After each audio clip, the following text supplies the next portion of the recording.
It's no worries. There. Oh, okay. Yeah. You would think a computer engineer guy might do that. Okay. I understand. So you gotta look at the obstacles that were thrown at you, right? I could have easily said, you know what? I'm homeless. I'm homeless as a teenager. So since I'm homeless as a teenager, it's okay for me to just stay out here and sell drugs or whatever, right? There's a lot of drug dealers in my neighborhood. I could have easily said, oh, you know what? Since my parents are dead, that's an excuse for me to give up on life, right?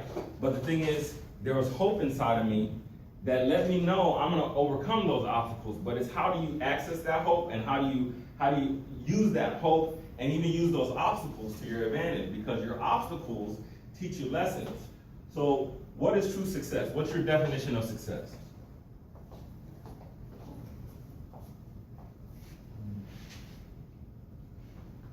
Anybody?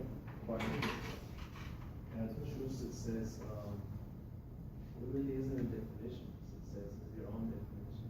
Everybody's different. Very, very good, very good. Now, why is that important for you to know? Because so people won't tell you what success really is. Bingo. So you can stay in your lane. Stay in your lane. And so you have to have a personal, written definition of success. You have to have a personal, written definition of success. That way you can stay in your lane. Your definition of success may change over time. It might improve over time. It might get a little larger over time. That's okay. But it needs to be personal and it needs to be written.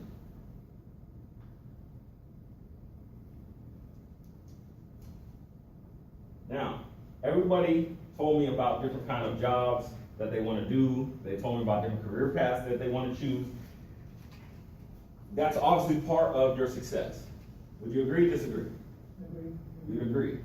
So let me ask this question. How do you think you're going to be able to get there? Mentors. You get there by mentors? How else do you get there? Leverage. Leverage? What do you mean by leverage? Help. Help? Okay. Okay. So let me ask you this question. How many mentors do you have? Currently, just two. Two?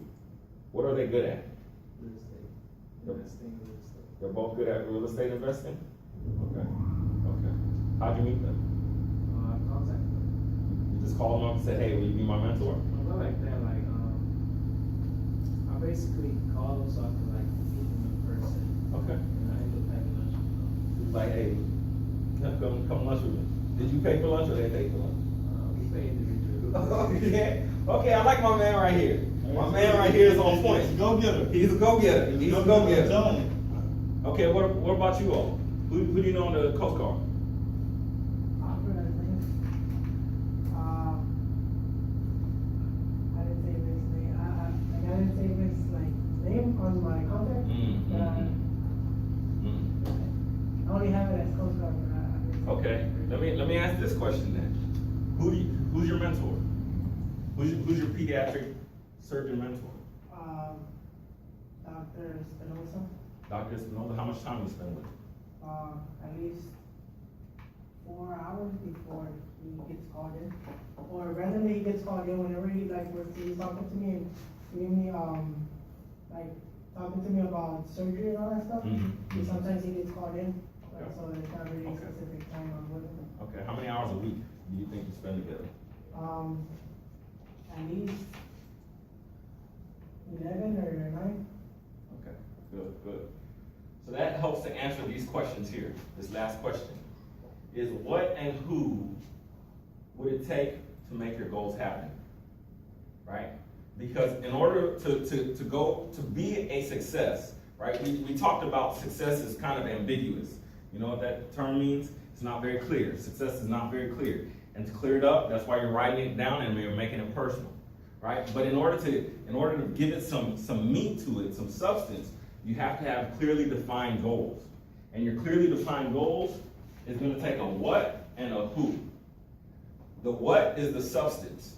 That's how you're getting the substance. The who is the person. Because whoever you follow, that's who you're gonna become. So if you're not spending 8, 9, 10 hours a week following somebody, guess what? You're gonna become whoever you spend the most time following. Period. It's just the way life works. It's just the way life works. So, quick question, why are most people unsuccessful? They have no lead, they have no plan.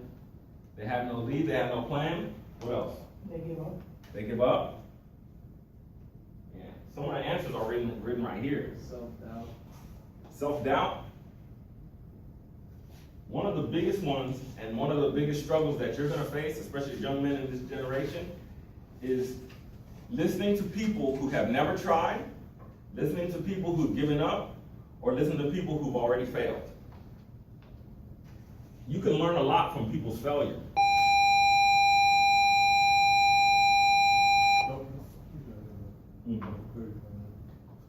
So, I came up with this process called Laddering Success.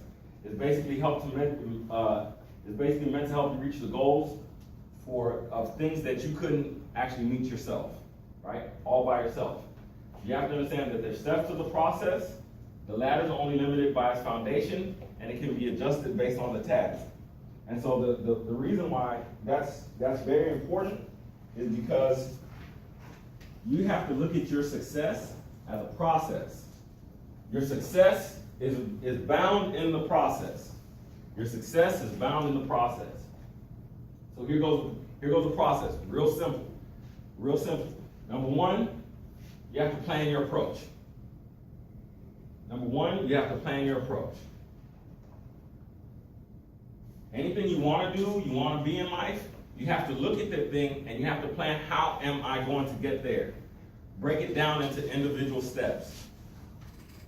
How do you do that? First and foremost, by priorities. You have to say, this is important, so I'm going to give this thing so much time per week. I'm going to give this thing so many hours per week, so many hours per month. Next, you have to look at what the resources you have in order to get there. So, my man here, he says he wants to be an investor. You got investment money right now? Mm-hmm. Yes, you do. Yes, you do. What I do, I have not a lot, but I'm using that money to get my real estate license. So then I can start saving up. You have to learn to flip your resources, right? It's very simple. Whatever you have right now, because let me tell you something. You're born, designed, created for a reason. And everything you need in order to be successful in your life, you already have. Everything you need to be successful in your life, you already have. Now, if you get off and get in somebody else's lane and try to be successful in their life, you don't have what it takes to be successful in their life. If it's to be a doctor, you have the brain. You have the ability to be a doctor. However, because being a doctor is a very, very hard task, I've looked at the research. The vast majority of doctors have a doctor in their family. You have a doctor in your family? It's very big. Why is that very big? Because having a doctor in your family gives you resources. They know what it's like to go to med school. They know what it's like to take the MCAT. They know what it's like to go to 10 years of college. She's a closer mentor, basically. Much closer mentor. You get more resources. So if you have limited resources, you need to take advantage of those, right? Next, if you're climbing a ladder, you're going up. Do you want to be heavy? If you're going up in life, do you want to be heavy? No. Why? Because gravity's going to pull you down, right? So the thing is, you need to ask yourself, what can I leave behind? Who can I leave behind? All these friends in high school, you don't need a lot of them. You don't.